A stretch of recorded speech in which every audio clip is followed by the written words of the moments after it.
Bonjour à tous, j'espère que vous allez bien. Allez, on va procéder au premier tirage avec le vice-versa. Allez, c'est parti. Qu'est-ce qu'on a comme info? C'est parti. J'espère que vous allez bien.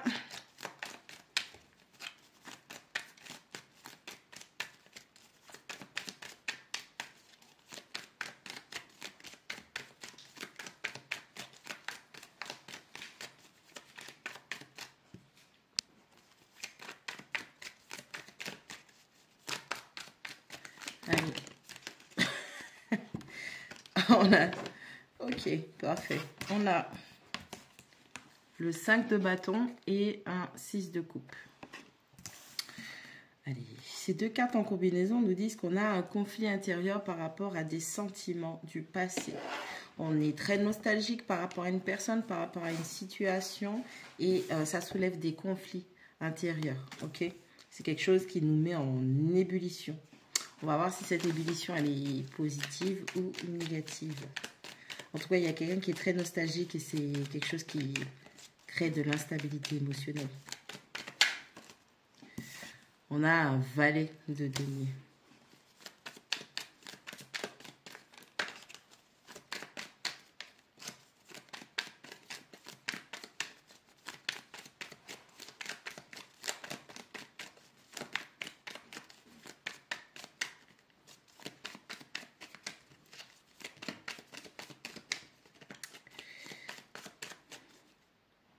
Il y a quelqu'un qui veut prendre son temps de neutraliser le conflit.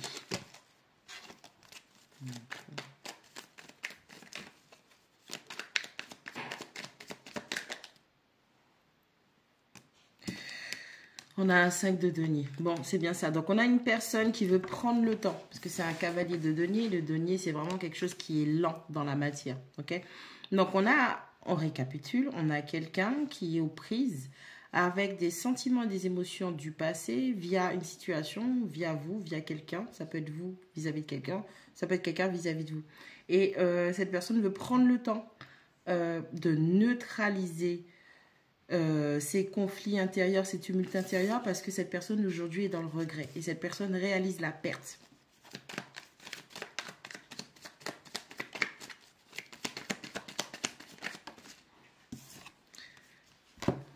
On a l'étoile et on a le roi d'épée. On a quelqu'un qui réalise aujourd'hui que vous aviez été guidé sur son chemin. Ok, on a quelqu'un qui réalise aussi cette personne, elle avait été guidée sur votre chemin, mais sa froideur a mis une barrière entre vous. C'est comme si aujourd'hui, pour vous, cette personne n'est plus qu'un souvenir, dans le sens où il y a eu manifestation, mais après, par la suite, je pense que c'est quelque chose qui n'a pas perduré dans le temps, puisque à l'étoile, ce qui s'oppose, c'est vraiment ce roi d'épée. Et le roi d'épée, c'est quelqu'un qui est très cérébral, quelqu'un qui est stratégique. Alors ça peut être de la bonne comme de la mauvaise stratégie, dans le sens où bonne, c'est pour mettre les choses en place correctement, mais mauvaise dans le sens où c'est de la manipulation. Donc au fur et à mesure du tirage 333, on en saura plus. Mais c'est vraiment quelqu'un qui s'est opposé à cette manifestation divine. Parce que l'étoile, c'est le fait d'être guidé, ok, spirituellement. Et cette personne... ben pour moi, c'est comme si vous étiez un peu en posture où vous déversiez de l'amour, vous étiez en train de chercher à comprendre vos sentiments et vos émotions, parce qu'elle a quand même deux vases qu'elle transverse dans l'océan de l'univers. Donc, vous avez quand même fait vos prières, vous avez fait vos vœux. Cette personne aussi, j'ai l'impression, parce que c'est par effet miroir. Et lorsque la situation s'est concrétisée, mentalement, cette personne, elle a bloqué. Elle s'est opposée à ça.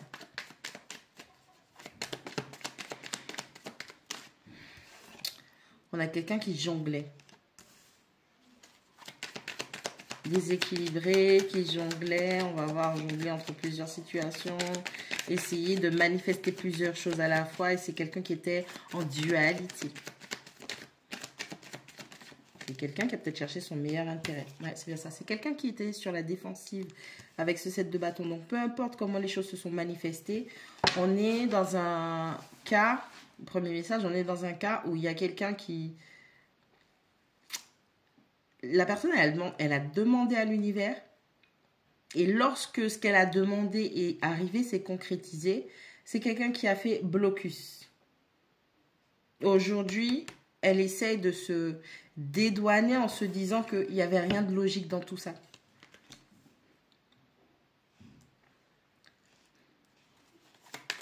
D'où le fait qu'aujourd'hui, cette personne soit OK. Le truc, il est à l'envers. OK. On nous a donné le présent et là, maintenant, on nous donne le passé. Donc, présentement, via tout ça, c'est quelqu'un qui se rend compte de ce que vous représentiez pour elle, pour lui. Et cette personne réalise que sa mentalité, son mode d'analyse et de réflexion, sa façon de trancher les choses, de décider, et ben en fait, c'était en opposition avec ce qu'elle espérait. Pour d'autres personnes, on vous dit que il va falloir revoir votre façon de travailler parce que vous avez mis des projets professionnels en place où il y a eu, en fait, il y a eu vous aviez deux projets, deux propositions de travail et vous en avez choisi une et au final, vous vous rendez compte que vous avez plus de difficultés, vous devez vous battre 2 fois plus, tandis que l'autre, ben en fait, ça avait l'air tellement plus facile que vous vous êtes dit forcément que c'était un piège ou que ça allait pas le faire. Et aujourd'hui, vous vous rendez compte que vous allez affronter des difficultés professionnelles et qu'il va falloir laisser plein de choses derrière vous que vous aviez travaillé et c'est à cause de ce choix-là. Pour d'autres, il est important de ne pas s'isoler. Alors, ça peut être professionnel comme ça peut être sentimental, affectif, amical, familial. Ne vous isolez pas. On vous dit de garder contact avec des personnes qui vous permettent de grandir et d'avancer. Et certains liens de votre passé doivent continuer à être nourris. Revoyez vos priorités.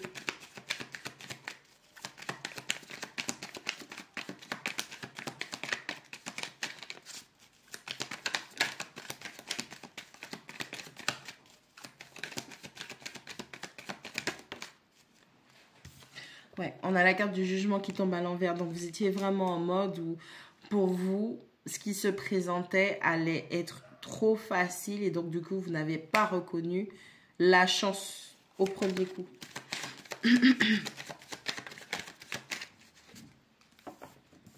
Vous étiez tellement focus sur une forme de stabilité que...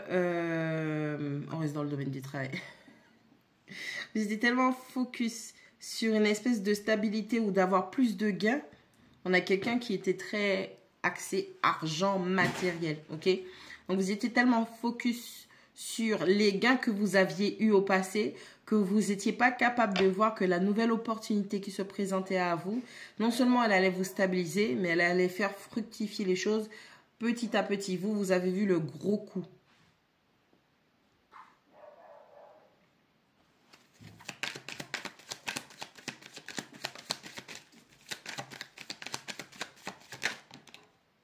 Ouais. Vous allez devoir vous rendre à l'évidence qu'il va falloir recontacter, voir si c'est possible de renouer pour l'ancienne offre qui était beaucoup mieux, plus adaptée pour vous. Pour revenir à une forme de stabilité croissante, progressive. On a un as de bâton et on a le pendu.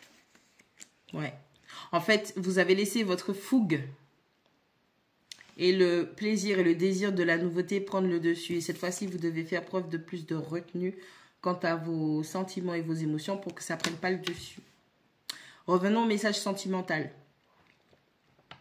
Quelqu'un dans votre passé a fait des vœux, et vous aussi, et l'univers a conspiré pour vous ramener l'un à l'autre. Malheureusement, il y en avait un des deux qui était très très froid.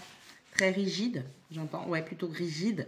Et c'est quelqu'un qui n'arrivait pas à remettre en cause ses schémas de fonctionnement, ses schémas d'analyse. Ok? Et c'est quelqu'un où, dans le lien amical, sentimental, enfin, moi, je vois que du 6 de couple, mais on va plus parler de lien affectif, où il y avait quelque chose qui vous unissait à cette personne. Affectivement, ça peut avoir beaucoup d'affection pour quelqu'un.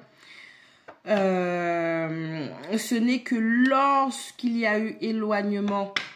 Alors, c'est un éloignement qui a été progressif. Ça ne s'est pas fait brutalement. C'est petit à petit, il y a eu du détachement qui s'est fait avec ce valet de denier. Ok. Et c'est petit à petit que ce détachement s'est produit, qu'il y a eu compréhension et la culpabilité et le regret sont nés de ça.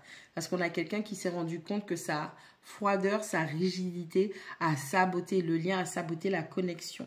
On a quelqu'un qui hésitait, qui jonglait entre deux situations ou deux directions. Ok? Alors, je ne vois pas de malsain. Ça se dit pas. Ça se dit pas, dites pas des choses comme ça. Je ne vois pas de comportement, d'affliction, de manigance malsaine. Mais je vois plutôt quelqu'un qui était dans l'indécision. Et aujourd'hui, cet éloignement lui a permis, vous a permis de voir beaucoup plus clair. En tout cas, vous, cet éloignement vous a permis d'avancer sur un chemin où il y a une espèce de la passion, du désir qui renaît dans votre vie, sauf que vous êtes encore en mode observation parce que cette fois-ci, c'est comme s'il y a un sentiment de... Ouais, c'est ça. Après avoir appris mes leçons, je ne veux pas réitérer les mêmes erreurs, donc laisse-moi prendre le temps d'observer. Ouais, on a quelque chose qui est plutôt comme ça. Être dans l'observation de... On a quelqu'un qui se maîtrise. Oui, vous maîtrisez la passion et la fougue malgré les blessures que vous avez pu avoir. Donc, on a quelqu'un, en tout cas pour moi, ça parle d'une grande croissance. Dans le sens où c'est pas juste vous avez souffert et vous êtes dans l'ego de j'ai souffert. Vous avez souffert et vous avez compris pourquoi, quand, comment, où, avec qui vous avez souffert. Et vous ne voulez pas, je vais y arriver. Okay. Vous ne voulez pas réitérer les mêmes erreurs. De ce fait, cette fois-ci, vous maîtrisez la passion, la fougue que vous pourriez avoir vis-à-vis de ce qui se présente à vous, malgré le fait d'être dans le bonheur, dans la jovialité, parce que vous voyez bien que le ciel, il est bleu clair.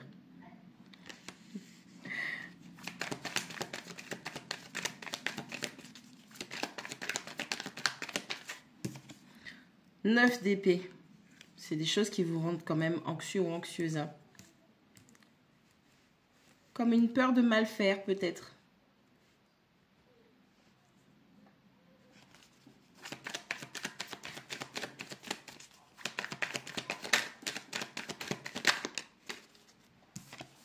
On a un roi de bâton. Alors, le conseil que je pourrais vous donner, c'est attention de ne pas être dans un ego qui soit mal placé. Parce que oui, vous ne voulez pas mal faire. Oui, vous ne voulez pas revenir en arrière. Mais assurez-vous que vous vouliez avancer pour les bonnes raisons et non par rancune du passé. Ok? Est-ce que c'est du sabotage?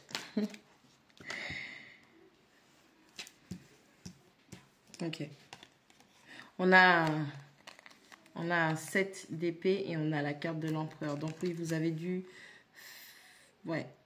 Vous avez fait face à de la trahison, de la sournoiserie, de la malhonnêteté.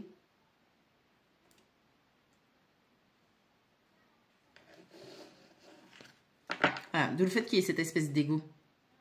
Comme aujourd'hui, vous êtes en maîtrise de soi, en compréhension des blessures. Vous êtes en phase de guérison aussi. Vous prenez le temps.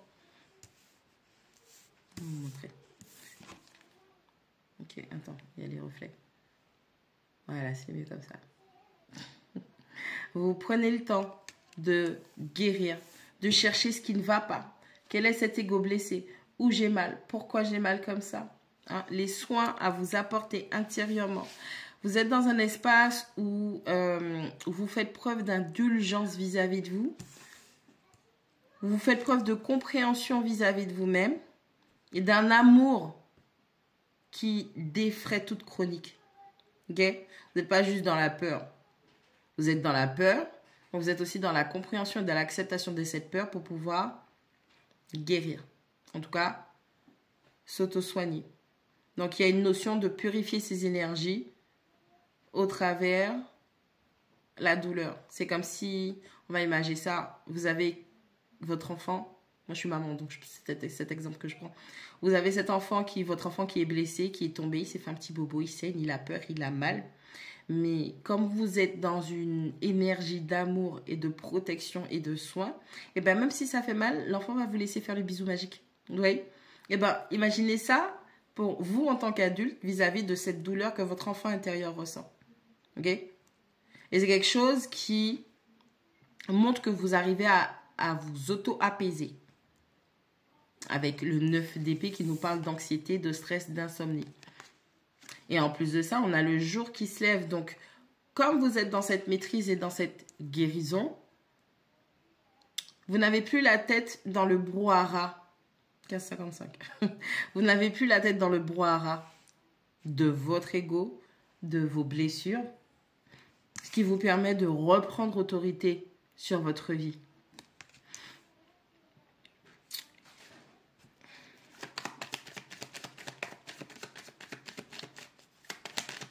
Vous avez beaucoup souffert et ça vous a énormément déstabilisé. Le fait que vous soyez en contact avec une personne qui vous a jonglé, qui a jonglé entre vous et une autre situation. Ou le fait que ce soit vous qui ayez eu deux options, sentimentale comme professionnelle, d'accord? Et bien c'est quelque chose qui vous a énormément déstabilisé parce que c'est comme si c'était vous ou l'autre personne en face qui était en mode je regarde quelle serait la meilleure option pour ma sécurité, ma stabilité financière et matérielle. Et par ce comportement que cette personne a eu, que vous avez eu, et ben en fait, ça a chamboulé pas mal de perspectives que vous aviez. On a un 3 de bâton. Vous êtes en mode j'avance et je ne regarde plus en arrière. Il est hors de question, mais comme j'ai dit tout à l'heure, hein, il est hors de question que je revienne en arrière. C'est pour ça que je vous dis qu'il est important que vous évaluez cet ego. Dans le sens où est-ce que vous êtes en mode c'est un ego qui est mal placé parce que vous avez trop souffert. Ou est-ce que c'est simplement j'avance parce que j'ai compris mes leçons. Et donc je n'ai pas besoin de faire un retour en arrière parce qu'il me manque des informations. Tout est clair. On parle de déménagement aussi par l'ego. Est-ce que c'est par ego que vous voulez déménager ou est-ce que vous êtes vraiment en mode où là où je me trouve, ma zone géographique, j'ai accompli ce que je devais accomplir, j'ai compris ce que je devais comprendre et il est temps que je passe à un autre lieu qui va me permettre de m'élever. Parce que là où vous vivez, c'est aussi un contrat d'âme. On a l'as de denier. On a du mouvement qui se fait. On a plus d'ancrage. Et pour d'autres personnes, si ça fait longtemps que vous êtes à la recherche d'un emploi, on a une offre que vous allez décrocher. Il y a quelque chose qui se présente à vous. On vous demande de faire preuve de repos. Est-ce que vous allez devoir utiliser pas mal d'énergie et vous allez devoir montrer vos compétences et ce que vous avez acquis au fil du temps. Donc que ce soit des leçons personnelles ou des leçons professionnelles où vous allez devoir mettre tout ça au service de vos compétences. Pour d'autres personnes, au niveau sentimental, il est vraiment question de juste se demander, est-ce que tu ne regardes pas en arrière par ego ou est-ce que tu avances pour avancer et grandir?